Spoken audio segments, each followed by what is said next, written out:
स्वागत है आप सभी का जनरल लॉ 24 में। आज हम बात करेंगे प्लीडिंग के बारे में। प्लीडिंग को सीपीसी के ऑर्डर नंबर 6 में डिफाइन किया गया है। तो प्लीडिंग का मतलब क्या है, सबसे पहले हम ये जान लेते हैं। तो प्लीडिंग एक एप्लीकेशन है जिसके थ्रू कोर्ट को किसी केस के रिगार्डिंग उस केस के क्लेम, काउंटर क्लेम और फैक्ट इन इशू के बारे में पता चलता है। ठीक है, तो वो एप्लीकेशन जिसके थ्रू कोर्ट को इन तीन चीजों के बारे में पता चलता है उसे कहते हैं हम प्लीडिंग। ठीक है, अब ये बात ध्यान में रखने वाली है कि किसी भी केस के अंदर उस केस की पार्टीज ही कोर्ट के अंदर प्लीडिंग को दाखिल करेंगी। ठीक है, अब किसी केस की भी कोई भी पार्टी या तो प्लेंटिफ होगी या तो डिफेंडेंट होगी। तो यानी कि हर एक केस के अंदर जो कोर्ट के अंदर फाइल किया गया है उसके अंदर प्लेंटिफ और डिफेंडेंट यही दो लोग अपनी प्लीडिंग को कोर्ट के अंदर दाखिल करेंगे। ठीक है, अब अगर प्लेंटिफ अपनी प्लीडिंग कोर्ट के अंदर दाखिल करता है तो उस प्लीडिंग को हम प्लेंट कहते हैं। वहीं जब डिफेंडेंट कोर्ट के अंदर अपनी प्लीडिंग लगाता है तो उस प्लीडिंग को हम रिटन स्टेटमेंट कहते हैं। ठीक है, तो अब सवाल ये उठता है कि जब प्लेंट के लिए अलग से ऑर्डर है और रिटन स्टेटमेंट के लिए भी अलग से एक ऑर्डर है तो इन दोनों को हम ऑर्डर नंबर 6 में क्यों पढ़ रहे हैं। प्लेंट के रिगार्डिंग कुछ रूल्स हैं जिसके बारे में अलग से स्पेसिफिकली ऑर्डर नंबर 7 में बात की गई है। वहीं रिटन स्टेटमेंट के रिगार्डिंग कुछ रूल्स हैं जिनको हम ऑर्डर नंबर 8 के अंदर देखते हैं। लेकिन कुछ रूल्स ऐसे भी हैं जो इन दोनों के लिए कॉमन है, यानी कि प्लेंट और रिटन स्टेटमेंट दोनों पे एप्लीकेबल होते हैं। तो वो रूल्स जो इन दोनों के ऊपर एप्लीकेबल होते हैं उसे हम इस वीडियो के अंदर जानेंगे जो ऑर्डर नंबर 6 में दे रखा है। So let's start with the video.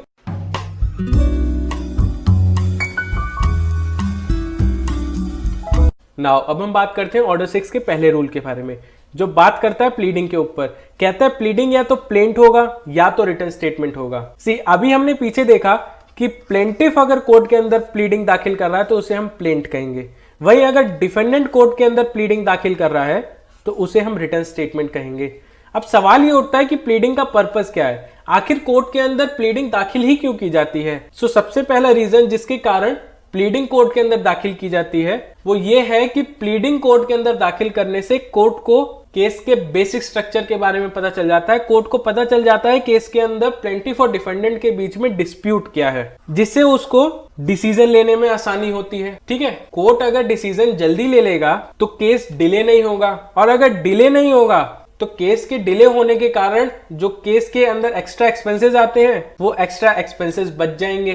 तो ये कुछ कारण है जिसकी वजह से कोर्ट के अंदर प्लीडिंग दाखिल की जाती है। ठीक है, ना अब हम समझते हैं कि प्लीडिंग की इंपॉर्टेंस क्या है, यानी कि कोर्ट के अंदर दाखिल होने वाले किसी भी केस के अंदर प्लीडिंग का महत्व क्या है। प्लीडिंग ही एक ऐसी चीज है जो उस केस के रिगार्डिंग कोर्ट के अंदर होने वाले ट्रायल को गाइड करती है। मतलब कोर्ट के अंदर उस केस के रिगार्डिंग जो ट्रायल होने वाला है उसका बेस तैयार करती है प्लीडिंग। और प्लीडिंग ये भी बताती है कि उस केस के अंदर बर्डन ऑफ प्रूफ किसके ऊपर है, और वहीं ये भी बताती है कि केस की ओपनिंग कौन करेगा। ठीक है, प्लीडिंग क्या है, प्लीडिंग का पर्पस क्या है, और वहीं प्लीडिंग की इंपॉर्टेंस क्या है ये हमें पता चल गई। नाउ अब हम बात करते हैं ऑर्डर नंबर 6 के रूल नंबर 2 की, जो कहता है कि जब आप प्लीडिंग तैयार कर रहे होंगे तो उस प्लीडिंग में आप केवल मटेरियल फैक्ट्स के बारे में बताएंगे। आप अपनी प्लीडिंग में एविडेंसेस के बारे में जिक्र नहीं करेंगे। इस संदर्भ में रूल नंबर 2 का जो पहला क्लॉज है वो हमसे कहता है every pleading shall contain and contain only a statement in a concise form of the material facts। यानी कि प्लेंटिफ और डिफेंडेंट जब अपना प्लीडिंग तैयार कर रहे होंगे तो उस प्लीडिंग के अंदर केवल उन स्टेटमेंट का इस्तेमाल करेंगे जो केस के रिगार्डिंग मटेरियल फैक्ट्स को कंसाइज्ड फॉर्म में डिस्क्राइब करता होगा। ठीक है, अब मटेरियल फैक्ट्स क्या है उसके बारे में रूल 2 क्या कहता है। कहता है कि on which the party pleading relies for his claim और defence as the case may be but not the evidence by which they are to be proved. जब प्लेंटिफ अपनी प्लीडिंग तैयार कर रहा होता है, यानी कि जब प्लेंटिफ अपना प्लेंट ड्राफ्ट कर रहा होता है तो उसके अंदर वो क्या चीजें बताता है। सबसे पहले तो वो कॉज ऑफ एक्शन बताता है कि उसके अगेंस्ट क्या हुआ है। वहीं उसके बाद वो क्लेम बताता है जो वो डिफेंडेंट से मांग रहा है। ठीक है, तो वो क्लेम जो वो डिफेंडेंट से मांग रहा है उसको डिफेंड करने के लिए जिन फैक्ट्स का प्लेंटिफ यूज करता है अपनी प्लीडिंग में उन फैक्ट्स को हम मटेरियल फैक्ट्स कहते हैं अकॉर्डिंग टू रूल नंबर 2। ठीक है, वहीं जब डिफेंडेंट अपनी प्लीडिंग तैयार कर रहा होता है, यानी कि जब डिफेंडेंट अपना रिटन स्टेटमेंट ड्राफ्ट कर रहा होता है तो उस ड्राफ्ट के अंदर प्लेंटिफ के लगाए गए एलिगेशन के अगेंस्ट अपने डिफेंस में जिन फैक्ट्स का वो इस्तेमाल करता है, उन फैक्ट्स को हम मटेरियल फैक्ट्स कहते हैं रूल नंबर 2 के अकॉर्डिंग। ठीक है, यानी रूल नंबर 2 के पहले क्लॉज को पढ़ के हमारे सामने ये 3 प्रिंसिपल निकल कर आते हैं, जहां पे पहला प्रिंसिपल ये कहता है कि जब प्लीडिंग तैयार हो रही होगी तो उसके अंदर केवल आप फैक्ट्स बताएंगे, लॉ को नहीं बताएंगे। ठीक है, वही दूसरा प्रिंसिपल ये कहता है कि जब फैक्ट बता रहे होंगे तो आप केवल मटेरियल फैक्ट्स के बारे में बात करेंगे, और मटेरियल फैक्ट्स क्या है वो अभी मैंने बता दिया। उसके बाद जो तीसरा प्रिंसिपल है वो ये निकल कर आता है कि प्लीडिंग के अंदर जब आप मटेरियल फैक्ट्स बताएंगे तो उसके साथ आप एविडेंस का यूज नहीं करेंगे। ठीक है, यानी कि आप फैक्टम प्रोबेंडा का यूज करेंगे, फैक्टम प्रोवेंशिया का नहीं। अब सवाल ये उठता है कि फैक्टम प्रोबेंडा क्या है और फैक्टम प्रोवेंशिया क्या है। सी, वो मटेरियल फैक्ट्स जिन्हें अभी प्रूफ किया जाना है उन फैक्ट्स को कहते हैं हम फैक्टम प्रोबेंडा। वही वो फैक्ट्स जो फैक्ट इन इश्यू को प्रूफ करते हैं उन्हें कहते हैं हम फैक्टम प्रोबेंशिया। तो हमें अपनी प्लीडिंग के अंदर फैक्टम प्रोबेंशिया को नहीं बताना, हमें अपनी प्लीडिंग के अंदर फैक्टम प्रोबेंडा को बताना है। ठीक है, तो हमने रूल नंबर 2 के पहले क्लॉज को समझ लिया और उसके रिगार्डिंग जो 3 प्रिंसिपल्स उसमें से निकल कर आते हैं उनको देख लिया। अब हम बात करते हैं रूल नंबर 2 के सेकंड क्लॉज की, जो कहता है कि हर एक प्लीडिंग नेसेसरी है अगर तो डिवाइड की जाएगी पैराग्राफ में और हर एक पैराग्राफ नंबर्ड होगा। ठीक है, और हर एक एलिगेशन सेपरेट पैराग्राफ में लिखी जाएगी। ठीक है, यानी कि जब प्लेंटिफ और डिफेंडेंट अपनी प्लीडिंग बना रहे होंगे तो जब भी नेसेसरी होगा उस प्लीडिंग के अंदर वो अपनी प्लीडिंग में पैराग्राफ्स बनाएंगे और हर एक पैराग्राफ को नंबर दिया जाएगा। वहीं आप जितने भी एलिगेशन लगा रहे होंगे एक दूसरे के अगेंस्ट, हर एक एलिगेशन को आप सेपरेट पैराग्राफ के अंदर लिखेंगे। ठीक है, उसके बाद जो तीसरा क्लॉज है रूल नंबर 2 का वो कहता है कि dates, sums and numbers shall be expressed in a pleading in figures as well as in words. यानी कि जब आप अपनी प्लीडिंग के अंदर डेट या कोई सम या नंबर्स का इस्तेमाल कर रहे होंगे तो आप उनको फिगर्स में भी लिखेंगे और वर्ड्स में भी लिखेंगे। ठीक है, नाउ रूल नंबर 2 के बाद अब हम बात करते हैं ऑर्डर 6 के रूल नंबर 3 की, जो बात करता है प्लीडिंग के फॉर्मेट के बारे में, यानी कि कोर्ट के अंदर जो प्लीडिंग सबमिट होगी उसका फॉर्मेट कैसा होगा। इसके रिगार्डिंग रूल नंबर 3 कहता है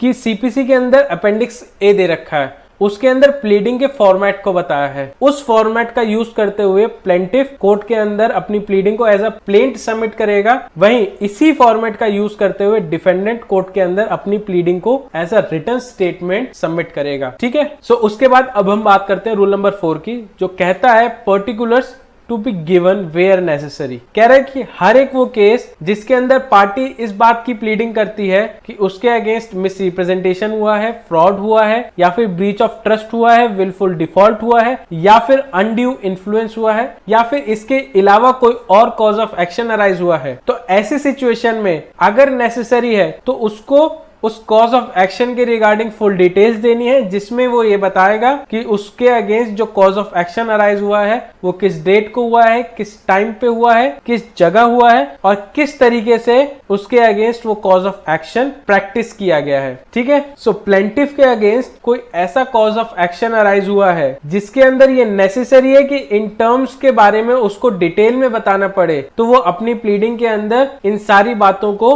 डिटेल के अंदर बताएगा। ठीक है, नाउ अब हम बात करते हैं ऑर्डर नंबर 6 के रूल नंबर 6 की, जो कंडीशन प्रेसिडेंट के बारे में बात करता है। सी, मान लीजिए प्लेंटिफ को डिफेंडेंट के अगेंस्ट कोर्ट के अंदर किसी प्रोविजन के तहत केस इंस्टीट्यूट करना है, और जिस प्रोविजन के तहत प्लेंटिफ को डिफेंडेंट के अगेंस्ट केस इंस्टीट्यूट करना है वो प्रोविजन कोई एक कंडीशन बताता है और कहता है कि जब तक ये कंडीशन फुलफिल नहीं होगी तब तक प्लेंटिफ इस प्रोविजन के तहत डिफेंडेंट के अगेंस्ट केस नहीं कर सकता। तो इस संदर्भ में रूल नंबर 6 ये कहता है कि अगर प्लेंटिफ को डिफेंडेंट के अगेंस्ट इस प्रोविजन के तहत कोर्ट के अंदर केस इंस्टीट्यूट करना है तो उसको इस प्रोविजन के तहत इस कंडीशन को फुलफिल करना ही पड़ेगा। ठीक है, और जब इस कंडीशन को प्लेंटिफ फुलफिल कर लेगा तो इस कंडीशन के बारे में प्लेंटिफ कोर्ट को अपनी प्लीडिंग के अंदर बताएगा और ये भी बताएगा कि उसने ये कंडीशन फुलफिल कर लिया है। ठीक है, फॉर एग्जांपल मान लीजिए प्लेंटिफ को गवर्नमेंट ऑफ इंडिया के अगेंस्ट कोर्ट के अंदर केस इंस्टीट्यूट करना है, लेकिन हमारे सीपीसी के अंदर एक प्रोविजन दे रखा है सेक्शन 80 के अंदर, वो कहता है कि अगर किसी भी व्यक्ति को गवर्नमेंट ऑफ इंडिया के अगेंस्ट केस इंस्टीट्यूट करना है तो उससे पहले गवर्नमेंट ऑफ इंडिया को 2 महीने का प्रायर नोटिस देना पड़ेगा। ठीक है, उसके बाद अपनी प्लीडिंग तैयार करते वक्त प्लेंटिफ अपनी प्लेंट में ये बताएगा कि मैंने 2 महीने का प्रायर नोटिस गवर्नमेंट को दे दिया है। अब अगर प्लेंटिफ इस कंडीशन को फुलफिल करता है तभी वो गवर्नमेंट ऑफ इंडिया के अगेंस्ट कोर्ट के अंदर केस इंस्टीट्यूट कर सकता है। ठीक है, तो आई होप रूल नंबर 6 आपको समझ आ गया होगा। अब हम बात करते हैं रूल नंबर 7 की, जो बात करता है डिपार्चर के बारे में। कह रहा है कि no pleading shall except by way of amendment raise any new ground of claim or contain any allegation of fact inconsistent with the previous pleading of the party pleading the same।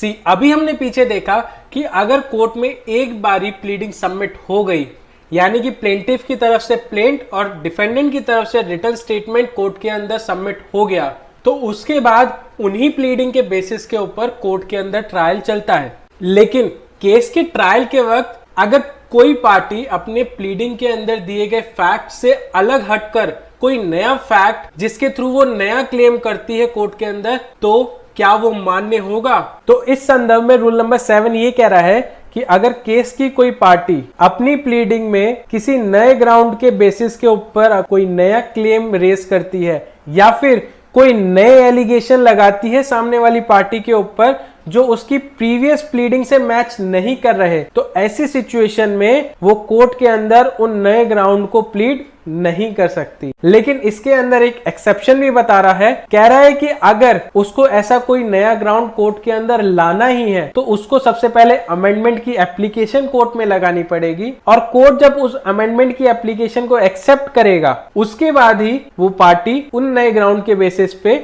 अपनी pleading court के अंदर रख सकती है। ठीक है, now अब हम बात करते हैं ऑर्डर नंबर 6 के रूल नंबर 8 की, जो बात करता है डिनायल ऑफ कॉन्ट्रैक्ट के बारे में। सो इस रूल नंबर 8 को हम एक सिचुएशन से समझते हैं। मान लीजिए प्लेंटिफ ने अपनी प्लीडिंग यानी अपने प्लेंट के अंदर किसी कॉन्ट्रैक्ट के बारे में जिक्र किया। अब इस कॉन्ट्रैक्ट को डिफेंडेंट अपनी प्लीडिंग यानी रिटन स्टेटमेंट में डिनाई कर रहा है। तो अब यहाँ पे जो ये डिफेंडेंट इस कॉन्ट्रैक्ट को डिनाई कर रहा है, कोर्ट ये समझेगा कि जो ये डिफेंडेंट का डिनायल है वो कॉन्ट्रैक्ट की लीगैलिटी को लेकर नहीं है, बल्कि वो कॉन्ट्रैक्ट के अंदर जो फैक्ट्स लिखे हैं उसको मना कर रहा है। ठीक है, उसी तरीके से अगर डिफेंडेंट अपनी प्लीडिंग में कोई कॉन्ट्रैक्ट के बारे में जिक्र करता है और उसको डिनाई करता है अगर प्लेंटिफ, तो कोर्ट सेम उसी तरीके से यही समझेगा कि प्लेंटिफ उस कॉन्ट्रैक्ट को डिनाई नहीं कर रहा, उस कॉन्ट्रैक्ट के अंदर जो फैक्ट्स लिखे हैं उसको डिनाई कर रहा है। ठीक है, यानी कि केस की जो पार्टीज हैं अगर वो किसी कॉन्ट्रैक्ट को डिनाई करती हैं अपनी प्लीडिंग में, तो वो उसकी लीगैलिटी को डिनाई नहीं करती, वो उसके अंदर लिखे गए फैक्ट्स को डिनाई करती हैं। ठीक है, नाउ अब हम बात करते हैं ऑर्डर नंबर 6 के रूल नंबर 9 के बारे में,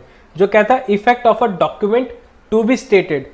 कह रहा है कि प्लेंटिफ या डिफेंडेंट इन दोनों में से किसी को भी अपनी प्लीडिंग में कोई डॉक्यूमेंट ऐड करना है जो उनकी प्लीडिंग में as a material fact count हो रहा है। तो ऐसी सिचुएशन में प्लेंटिफ और डिफेंडेंट अपने डॉक्यूमेंट को अपनी प्लीडिंग के अंदर बहुत ही कंसाइज्ड फॉर्म में ऐड करेंगे।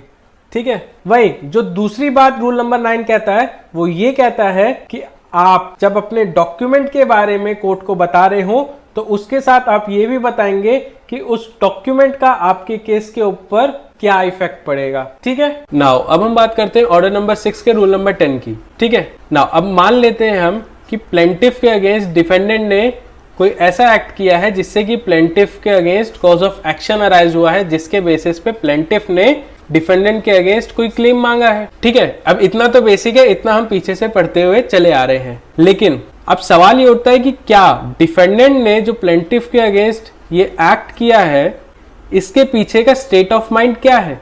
अब प्लेंटिफ को हर बारी डिफेंडेंट के स्टेट ऑफ माइंड का पता तो नहीं चल सकता, यानी कि प्लेंटिफ को इस बारे में हर बार तो नहीं पता चल सकता ना कि डिफेंडेंट ने जो उसके अगेंस्ट एक्ट किया है वो क्यों किया है, उसके पीछे का रीजन क्या है, वो क्या सोच रहा था, उसने किस लिए किया, क्या कारण था, वो सब नहीं जान सकता प्लेंटिफ। लेकिन अगर प्लेंटिफ डिफेंडेंट के स्टेट ऑफ माइंड को जान रहा है, यानी कि वो जान रहा है कि जो डिफेंडेंट ने उसके अगेंस्ट ये एक्ट किया है उसके पीछे का रीजन क्या है, तो उस रीजन को वो अपनी प्लीडिंग के अंदर मेंशन करेगा। ठीक है, फॉर एग्जाम्पल अगर प्लेंटिफ को पता है कि डिफेंडेंट ने जो उसके अगेंस्ट एक्ट किया है उसके पीछे उसकी फ्रॉडुलेंट इंटेंशन थी। अब इस बात की अगर प्लेंटिफ को नॉलेज है कि जो डिफेंडेंट ने उसके अगेंस्ट एक्ट किया है वो फ्रॉडुलेंट इंटेंशन के तहत किया है, तो कोर्ट को प्लेंटिफ अपनी प्लीडिंग में बता देगा कि डिफेंडेंट ने जो उसके अगेंस्ट एक्ट किया है वो फ्रॉडुलेंट इंटेंशन के तहत किया है। वहीं अगर प्लेंटिफ को इस बारे में नॉलेज है कि जो डिफेंडेंट ने उसके अगेंस्ट एक्ट किया है उसके बारे में डिफेंडेंट जान रहा था। सी, एक गलती होती है जो बिना सोचे समझे की गई हो, अनजाने में हो गई हो, लेकिन एक गलती होती है जो जानबूझ के की जाती है। ठीक है, तो अगर प्लेंटिफ को ये पता चल जाए कि उसके अगेंस्ट जो डिफेंडेंट ने एक्ट किया है वो जानबूझ के किया है, यानी कि डिफेंडेंट को इस एक्ट के बारे में नॉलेज थी कि जो वो एक्ट कर रहा है प्लेंटिफ के अगेंस्ट, वो प्लेंटिफ को नुकसान पहुंचा सकता है, तो डिफेंडेंट की इस नॉलेज को प्लेंटिफ अपनी प्लीडिंग के अंदर मेंशन कर सकता है। और हाँ, जब इन सब चीजों को वो मेंशन कर रहा होगा तो उसको सर्कमस्टेंसेस बताने की जरूरत नहीं है, यानी कि उसको ये नहीं बताना कि उसको ये सब चीजें कहां से पता चली, कैसे पता चली, बस वो इतना मेंशन कर दे कि डिफेंडेंट के नॉलेज क्या थी, डिफेंडेंट की इंटेंशन क्या थी उस एक्ट को करने से पहले। नाउ अब हम बात करते हैं रूल नंबर 11 के बारे में। देखो, रूल नंबर 11 बात करता है नोटिस के ऊपर। अब देखो, सपोज करो प्लेंटिफ को डिफेंडेंट के अगेंस्ट कोर्ट में एक केस लेकर आना, लेकिन जो केस प्लेंटिफ डिफेंडेंट के अगेंस्ट कोर्ट में लाना चाहता है उसके पीछे एक कंडीशन प्रेसिडेंट है। और कंडीशन प्रेसिडेंट क्या है कि प्लेंटिफ को डिफेंडेंट के अगेंस्ट वो केस लाने से पहले उसको एक नोटिस भेजना पड़ेगा। अब इस रूल को फॉलो करते हुए प्लेंटिफ ने तय समय पे वो नोटिस डिफेंडेंट के पास भेज दिया। अब वहां पे प्लेंटिफ ने नोटिस भेज तो दिया डिफेंडेंट को, लेकिन अब प्लेंटिफ को ये बात कोर्ट को बतानी भी तो पड़ेगी कि मैंने नोटिस भेज दिया है, क्योंकि अगर प्लेंटिफ नोटिस के बारे में नहीं बताएगा कोर्ट को अपनी प्लेंट में कि सर देखो मैंने नोटिस भेज दिया है, तो कोर्ट पहले हियरिंग पे डिसमिस कर देगा सूट, बोलेगा पहले डिफेंडेंट को नोटिस भेजो, फिर उसके बाद हम आगे बात करेंगे। तो उस सिचुएशन से बचने के लिए प्लेंटिफ पहले ही अपने प्लेंट में बता दे कि सर देखो मैंने नोटिस भेज दिया है डिफेंडेंट को। ठीक है, तो रूल नंबर 11 केवल इतना बताता है कि अगर प्लेंटिफ को डिफेंडेंट के पास नोटिस भेजना है, ऐसा कोई कंडीशन प्रेसिडेंट है, तो फिर प्लेंटिफ डिफेंडेंट को नोटिस भेजे और उस नोटिस के बारे में कोर्ट को अपने प्लेंट के अंदर बता दे। ठीक है, और देखो इस बात का ध्यान रखना कि आप अपने प्लेंट में नोटिस को एज ए फैक्ट यूज कर रहे हैं, तो केवल कंसाइज फॉर्म में बताना है आपको नोटिस के बारे में अपने प्लेंट के अंदर। ठीक है, नाउ अब हम बात करते हैं ऑर्डर नंबर 6 के रूल नंबर 12 की। अब रूल नंबर 12 हमसे क्या कह रहा है, इसको एक एग्जांपल से समझते हैं। सपोज करो एक ए है और एक बी है। अब ए और बी के बीच में कोई कॉन्ट्रैक्ट हुआ या फिर रिलेशन हुआ, और इन दोनों के बीच में जो ये कॉन्ट्रैक्ट हुआ है या फिर जो ये रिलेशन क्रिएट हुआ है वो सीरीज ऑफ लेटर्स या फिर उन दोनों के बीच में जो कॉन्वर्सेशंस हुए हैं उससे या फिर किसी और सर्कमस्टेंसेस से पता चल रहा है कि वो कॉन्ट्रैक्ट या फिर वो रिलेशन इम्प्लाइड नेचर का है। तो यहाँ पे रूल नंबर 12 इन दोनों को ही अपनी प्लीडिंग में ये पावर देता है कि ये दोनों ही अपनी प्लीडिंग में इस रिलेशन को या फिर इस कॉन्ट्रैक्ट को जो इम्प्लाइड नेचर का है as a material fact mention कर सकते हैं, और साथ साथ जिस तरीके से इन दोनों के बीच में कॉन्ट्रैक्ट या रिलेशन क्रिएट हुआ है, चाहे वो सीरीज ऑफ लेटर के फॉर्म में हो, चाहे कन्वर्सेशन के फॉर्म में हो, चाहे किसी और सर्कमस्टेंसेस के फॉर्म में हो, उसे भी ये लोग अपनी प्लीडिंग में ऐड कर सकते हैं।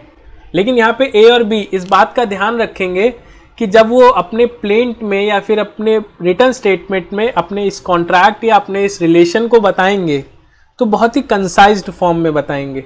ठीक है, ये तो हो गई एक रिलेशन या एक कॉन्ट्रैक्ट के बाद।